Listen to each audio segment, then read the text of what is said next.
Video को like करें, channel को सब्सक्राइब कर बेल आइकन जरूर दबाएं हमारी न्यू वीडियो नोटिफिकेशन पाने के लिए। Hello students, welcome to my channel Gautami class. तो आज मैं बीए सेकेंड ईयर वालों के लिए लेकर आया हूँ सोशियोलॉजी का 2022 का क्वेश्चन पेपर, जो कि आपका क्वेश्चन पेपर है Indian society issue and problems. तो आज हम इस क्वेश्चन पेपर के सभी क्वेश्चन का आंसर देखेंगे। तो बने रहिए वीडियो के अंत तक। वीडियो में आगे बढ़ने से पहले यदि आप हमारे चैनल पर नए हो तो चैनल को सब्सक्राइब जरूर करें, जिससे आपको हमारी आने वाली न्यू वीडियो नोटिफिकेशन समय पर मिल सके। तो आइए बिना टाइम वेस्ट के वीडियो को स्टार्ट करते हैं। यहाँ पर सेक्शन ए में आपके लघु उत्तरीय प्रश्न पूछे जाते हैं। 10 क्वेश्चन आपको दिए जाते हैं, आपको सभी क्वेश्चन करने अनिवार्य होते हैं। तो आइए हम यहाँ पर सबसे पहले फर्स्ट क्वेश्चन देख लेते हैं। निर्धनता को परिभाषित कीजिए, भारत में निर्धनता के 2 कारणों को लिखिए। ये क्वेश्चन आपका बहुत ही इंपॉर्टेंट क्वेश्चन है, 2023 में भी आपका एग्जाम में पूछा गया था। तो इसका उत्तर हो जाएगा कि सामान्य अर्थों में निर्धनता मनुष्य की वह दशा है जब वह अपनी मूल आवश्यकताओं की पूर्ति करने में असमर्थ होता है।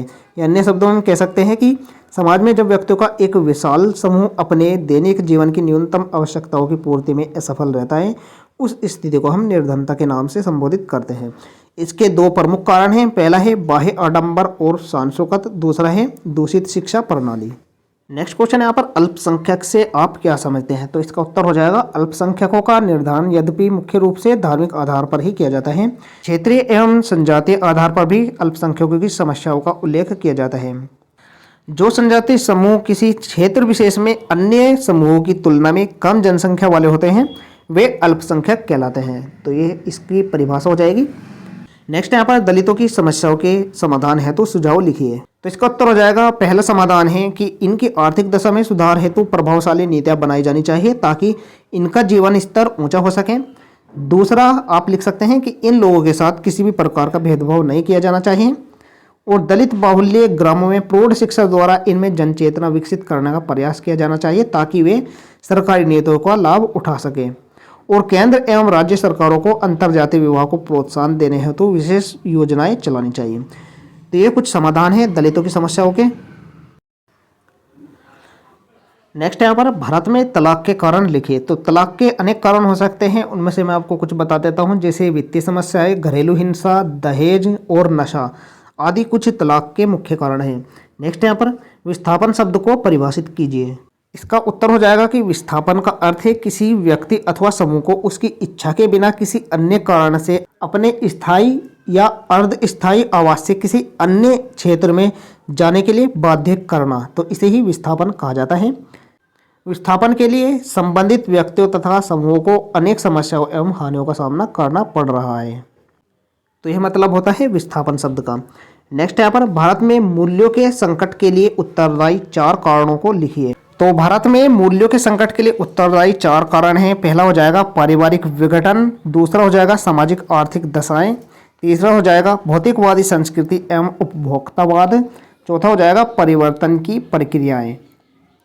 तो इस प्रकार से 4 कारण हैं भारत में मूल्य संकट के लिए।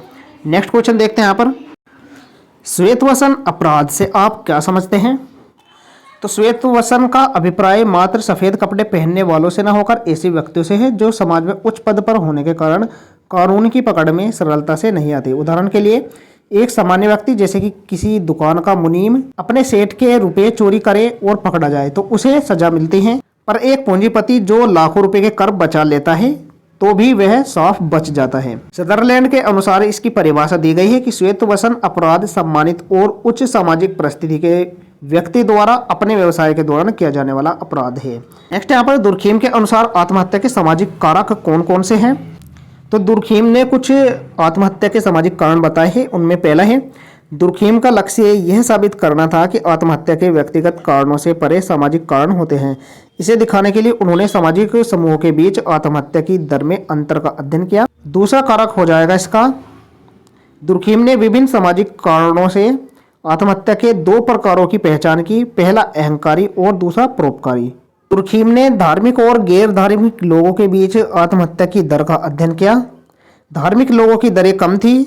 धर्म लोगों को समाज में एकीकृत करता है, मजबूत सामाजिक बंधन बनाता है। इमाइल दुर्खीम के आत्महत्या के सिद्धांत के अनुसार यह अहंकारपूर्ण आत्महत्या को कम करता है। दुर्खीम ने इसके लिए विवाहित और अविवाहित लोगों का भी अध्ययन किया था। विवाहित लोगों में आत्महत्या की दर कम थी। विवाह लोगों को परिवार की सामाजिक इकाई में एकीकृत करता है, बंधन बनाता है, इससे अहंकारपूर्ण आत्महत्या कम हो जाती है। नेक्स्ट क्वेश्चन यहाँ पर, भारत में आतंकवाद का समाधान कैसे हो सकता है? तो आतंकवाद की समस्या का समाधान मानसिक और सैनिक दोनों ही स्तरों पर किया जाना चाहिए।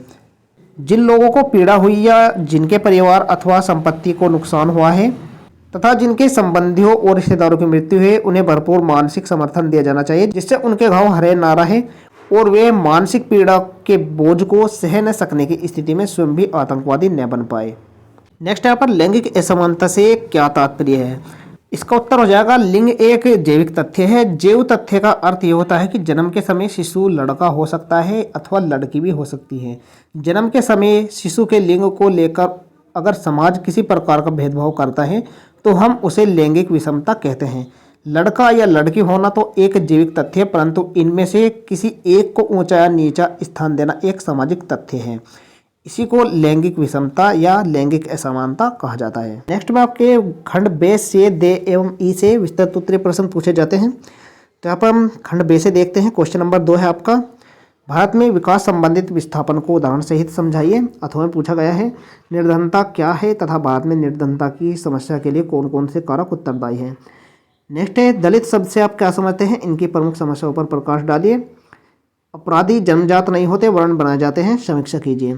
सेक्शन दिया जाता है, बाल अपराध से आप क्या समझते हैं, बाल अपराध तथा अपराध में अंतर कीजिए। क्वेश्चन नंबर 7 है, अथवा पूछा गया है दहेज एक सामाजिक अभिशाप है, समीक्षा कीजिए।